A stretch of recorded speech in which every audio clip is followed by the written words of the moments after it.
Welcome to richplanet.net, the programme which aims to uncover the truth behind the alien and UFO mystery. I'm Richard D. Hall, and this week's programme is about the UFO Cover Up. To assist me in getting to the bottom of the cover-up, I requested the opinions of two experts who've been investigating the UFO subject for many years. Tim Good is one of the world's leading UFO investigators. In his worldwide research, he has interviewed key witnesses and discussed the subject with astronauts, military and intelligence specialists, pilots, politicians and scientists. Gary Heseltine is a detective constable and has investigated hundreds of police UFO cases in the UK, involving over 700 British police officers. His PRUFOS database, the police reporting of UFO sightings, has been compiled over the last 7 years of investigation. I asked him to explain his belief in the UFO cover-up.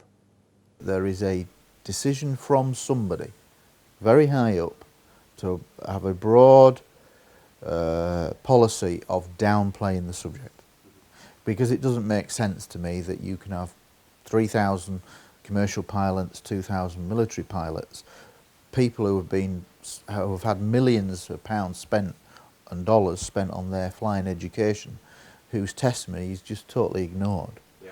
You know, you have scientists who come forward who said, I think, you know, McDonald in the 60s, James McDonald, very famous figure in America, physicist who looked at the subject of UFOs and concluded that there is something going on here, and why isn't the world taking notice? And people will say he died in mysterious circumstances, etc. But nevertheless, he was a physicist who examined the subject, somebody of good repute, good public speaker, who sort of booked the system. And these people are ignored. Stanton Friedman, people, you know, I've met Stanton Friedman several times, he's a brilliant speaker. But people forget that he was a physicist. He worked for NASA. He worked on space projects, so he really knew his stuff. And for him to conclude all along that UFOs were real, then it makes me wonder why aren't people taking notice. And that is really the thing that makes the conspiracy angle so compelling. The question arises then, who are the perpetrators of this cover-up? In order to answer this question, we need to go back at least 60 years to the 1940s, when American President Harry Truman was a key figure in US secrecy. In 1947, following the Roswell incident, he set up top-secret MJ-12 group. This group of 12 men reported directly to Truman on a need-to-know basis and were responsible for managing the alien and UFO cover-up. In the early 1950s, both Britain and America set up groups to investigate the UFO phenomenon. But Tim Good believes that the purpose of these groups wasn't quite what it seemed. You mention in your book two different groups, one in the UK, the Flying Saucers Working Party, and another one called the Robertson Panel in the US. And these were groups which were set up specifically to investigate UFO cases. Now, you make out that they were actually almost doing the opposite of what they were set up for, which was to play down the subject. Definitely, which was in fact why there was such close liaison between the Americans and the Brits engaged with the... And another thing I found fascinating was that in I think it was 52 when UFOs were sighted over Washington DC, Churchill became interested in it, and he asked the question of this Flying Saucers Working Party, and they'd basically said, well, there's nothing to it. Prime Minister. All the unexplained reports have subsequently been explained, and pay no attention. What intrigues me then is you say that you think that the Flying Saucers Working Party were influenced by the Americans. Definitely. Who told them to play it down. Definitely. So that didn't come through a political channel then, through Churchill. No. So there are elements within the Secret Services. So the Americans are in control of elements within the British government without the permission of our Prime Minister. Definitely. I think that there was a definite policy. We have always followed America's lead on UFOs. And I think there was a definite decision made, probably by high-up government then, and the military, in the 50s, maybe even the 40s, probably the late 40s, Project Grudge sign, around that time, after the estimate of the situation in 1948, which concluded UFOs were real and interplanetary. That was destroyed, but Ruppelt, who ran Project Blue Book for a couple of years, in his book, Report on UFOs, Unidentified Flying Objects, which is where the term came from, he said he saw that report and it did exist. So we've got a credible person now saying it did exist. It's not made up by UFO enthusiasts. This is a real piece of document. It was knocked back. The military wouldn't accept it, so it was destroyed because it didn't fit the pattern of what they wanted. I think after that there was a decision made that we're still following to this day. So it seems that the cover-up was being orchestrated by the Americans. Peter Horsley was a senior Royal Air Force commander with top-secret clearance. He is alleged to have met an extraterrestrial and tried to gain access to America's secrets. Air Marshal Sir Peter Horsley, who worked for Prince Philip and the Queen for 7 years at Buckingham Palace, during that period, 1954, he had a 2-hour meeting with an extraterrestrial being, he claims, and I believe him because I knew him, arranged for him via a British Army general. And he was, in any event, very interested in the subject, which led to the meeting with this alleged extraterrestrial. But when he worked in the operations room in the Ministry of Defence and dealt with the UFO situation to a degree, liaising with the Americans, he asked to gain access. He had, at that time, Sir Peter Horsley had, like, for example, top-secret atomic clearance, so he could discuss nuclear secrets with the Americans. But when he asked about the UFOs, they said, sorry, Peter. And how do you think that's come to be? Why are we the poodle? Why is our secret services the poodle to their secret services? When did that initiate in your Because in your mind? the United States is the most powerful nation on earth. And they do this with I mean, it doesn't just apply to the UFO situation. The United States is in charge of our deployment of nuclear weapons. In the past, some British officials, such as Lord Mountbatten, who later became the Chief of Defence Staff, are known to have gained knowledge about extraterrestrials. Mountbatten spoke of a UFO recovered by British scientists and airmen, which contained small men from another planet. I asked Tim Good if today's Chief of Defence Staff has the same knowledge. Lord Hill Norton was former Chief of Defence Staff and head of the head of the NATO Military Committee.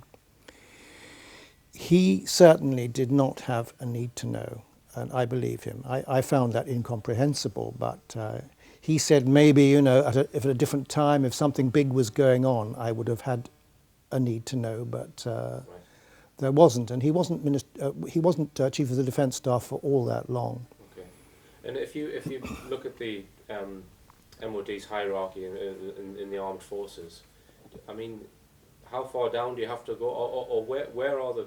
It doesn't matter. It doesn't matter. Even very high-ranking generals, a four-star general, say, wouldn't necessarily have a need to know, but someone of a lower rank, say a 2-star general, would. It works like that. It does not follow the normal rules. And the method by which they make these people keep the secret, can you elaborate on that? Is it threats, or is it golden It certainly can be. It certainly can be threats. Yes, I mean they're taken regularly to a sensitive. If they have what so-called above top secret clearance, which is top secret code word, which is an accessed group. Okay. So you have, in addition to top secret clearance, which is the highest, you're then compartmented in a small group, and you certainly can't talk about that information. And they are periodically taken to what's called a sensitive compartmented information facility and reminded of their oaths and so forth. And certainly they can be threatened. Okay. I never forget what a very good friend of mine told me, who was a former deputy chief of MI6. He's now deceased. And I asked what the connection was with, how come the Americans seem to know so much, and tremendous high secrecy, and the British government always denying everything. And his words to me were, "Timothy, I think you'll find we leave that to the Americans." Right. And that's what I have found. The Americans are in control. It seems clear that the whole thing is orchestrated by the Americans. But when and how did it start?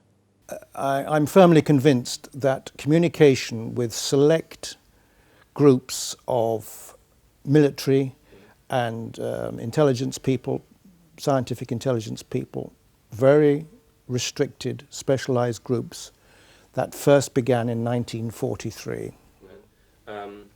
The MJ12 group, which you list in your book, set up by Truman in 1947, do you think when he set that group up, and I find it fascinating that there are no political figures in that group, they're all military and other types of people, Yes. which is quite undemocratic really, in my view, that they reported to him on a need-to-know basis, so he basically could Sure. keep that very, very well secret. It's always been like that, a very tight ship, and the first people to get involved were the nuclear physicists, for example, people who dealt with the Manhattan Project, because they were the ones who were used to dealing with compartmentalized information, which was a process initiated by General Groves at the time of the Manhattan Project, Right. And specifically for the Manhattan Project. so when Truman made that decision after Roswell, do you think he was getting his orders from somebody else then? Or was this an American president just on his own bat saying, right, this subject needs to be covered up? I don't know, but I think increasingly, mostly the military is in charge of this operation, to the extent that a lot of people in the intelligence community are not part of the process. It seems that the Americans have most of the information relating to UFOs. But are there any secret government or military groups within the UK which have access to the information? Do you think that there's perhaps a secret part of an organisation that has the knowledge? I mean, I'm led to believe possibly that GCHQ has elements in it that have knowledge of UFOs. I certainly think that GCHQ will have the facilities, because it's a listening post, to tap into any phone call that they want to, as Filingdales, etc. The thing is, unless you're in that environment, we'll never know for certain. And I don't dwell on things we'll never know. It's, a lot of the intelligence with regards to UFOs in the UK is held by GCHQ. Definitely. Because, you know, GCHQ works hand in glove with America's National Security Agency, and they do share quite a lot of information, and it seems about the UFO situation as well.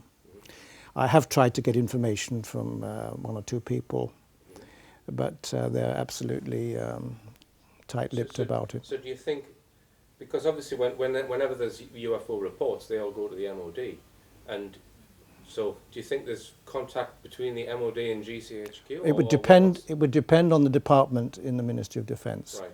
Okay. You see, what I've learnt, and I learnt a long time ago from two reliable sources, is that the most sensitive work on UFOs was done by the Provost, the Royal Air Force Provost and Security Services. And they are the equivalent of America's Office of Special Investigations. They deal with counterintelligence, policing, breaches of security and things like that. And they are renowned as being among the most efficient counterintelligence agencies in the world. Provost and Security Services. And as you may know, I got arrested for poking around Rudloe Manor in Wiltshire, where the headquarters of the Provost and Security Services was located at the time in the 1980s. They've moved now. The actual lodger unit is buried, or was buried, within what's called the Flying Complaints Flight. I have some interviews with people who were involved in the Provost and Security Services who had top secret clearances, but they could never get near the UFO. Right. That was the most restricted. So you think that particular group has a lot of the knowledge. They certainly did. I can't tell now if it's been passed on. There are other groups like naval intelligence. Nothing, as far as I know, has ever been released by the British government. Maybe something about Operation Mainbrace in the early 1950s, but I think they have a very deep involvement as well. That's my guess. Certainly the United States naval intelligence people do. Okay. And what about the Ministry of Defence, who deal with the thousands of reports sent in by the public each year? When you have objects that are reported by police officers, multiple officers, then somebody should be taking notice. Now, there is a standard position that the MOD always use. Yeah, it's reported, forms are filled in, sent to the MOD within seconds of making a decision, this is of no distant significance. That is a stock line. And the MOD position is ludicrous. Yeah. It really is. One thing that always troubles me is the fact that they can just say that if something is of national security, therefore they can keep it secret. Yeah. So really, to me, it makes a mockery of the Freedom of Information Act. But they use this, it's of national security, so therefore we keep it secret. This is why the Freedom of Information Act is not as good as you think it is. Yeah. Because they have so many exclusion clauses that they can opt out. So what are the reasons for this incessant level of secrecy perpetrated by the Americans and abided to by our military and intelligence agencies? Let's just take a look at the abduction phenomenon, for starters. A conservative estimate would be that hundreds of thousands of people have actually been abducted. That's my opinion. Now, the question is why? Well, what I have learnt regarding that scenario is that the purpose is indeed for hybridization, but it's not for our benefit. Yeah. It can be argued that it's for our benefit, but what I'm told is that it's for their own agenda, which is takeover of this planet. Now, that's kind of disturbing, if it's true. I don't know it's true. I'm just saying what I have learnt. And this is obviously very, very disturbing. And apparently the hybridization program, half alien, half human, whatever the proportions are, is to make us acquiescent, less violent. I think I can see very good reasons for that. But at the same time, is it going to make us more acquiescent to what they want to do, which is to take over this planet? They need this planet. I'm sure there are several spacefaring races who need this planet. Earth is unique. Astrophysicists are absolutely right about this. Earth is unique, not obviously in the Milky Way, but for quite a ways around. And I think for donkey's years, it's a very attractive prospect to people looking for alternative planets to have bases on them or whatever. Some people would say that the decision to keep this subject played down, covered up, is more to do with people maintaining their own power, people who are in positions of power, i.e. the oil cartels perhaps, Sure. people who make armaments. You know, we wouldn't need that if we suddenly realised there was a threat which was massively more capable than our own. So some people would say that it's more selfish and greedy reasons why it's covered up, rather than the the reason that you gave. Okay, it is certainly one of the principal reasons. There's no question about that. There are power factions involved here. There's absolutely no question. Vested interests very deeply entrenched and have been since contact was established. There was a decision made that we're still following to this day that said we will downplay this subject. Question is why? I think probably initially it was the risk of a Third World War. The Russians, Cold War, probably maybe very good reasons initially. But beyond that, those reasons don't stand up now, in my opinion. If you talk to Stanton Friedman will say that the reason is because the people in power will lose power. And I think that is the most compelling reason why UFOs are not taken seriously. Because he will say, and I agree with it wholeheartedly, is that if you look at, say, just the armaments industry, America is the only true superpower, although you could argue that China and Russia are getting that way again. when you look at that, so much money is meant, trillions and trillions of dollars are spent on armaments, preparing armaments. Now, what happens if suddenly UFOs are declared real, interplanetary, we can't catch these things, they have the ability to be invisible, they can come and go in our airspace with impunity, we can't do anything. You're therefore totally rendered defenceless, therefore America is not the great power it once was, the armaments contracts aren't worth the paper that are written on, the thousands, the hundreds of thousands of jobs that are involved in that production of that industry, they're not going to fix. So I think that shift in power, and because we've always followed America's lead, is the primary reason why it's not disclosed. It's alleged that in 1954, President Eisenhower met with a race of extraterrestrials and decided that the human race was not ready for the information. And he said that they said they wanted to educate Earth people. They were very concerned about the nuclear build-up and everything. And Eisenhower was quite shocked by this. And he said, I don't think we're ready for that yet. And in the end, apparently they agreed. And they said, well, we're not going to stop being around. That if aliens do exist, which I'm sure they do, and species visit us, which I'm sure they do, somebody's got to be in these things, so something that's alive. So it's the logical sequence of events is that they're from a technology that's developed faster than us, and that technology may have got rid of the need for fossil fuels, and it could be free energy, what people all dream about. And again, it's lack of power, because the knock-on effect is all the people who are powerful now are not so powerful because there's no need for those products anymore.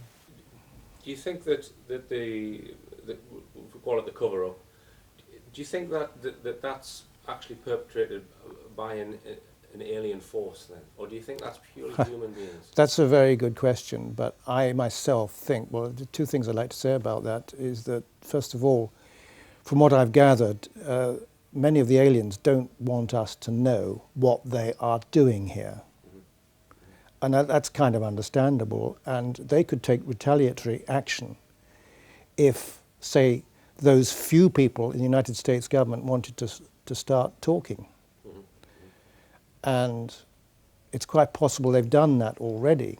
So do you think yes. that people are receiving, or the power structure at the top of it is some kind of alien force? I do indeed think that is the case. But I'm encouraged by the fact that on numerous occasions, both Russians and Americans experienced interference at ICBM, intercontinental ballistic missile sites, right. So you think on many occasions.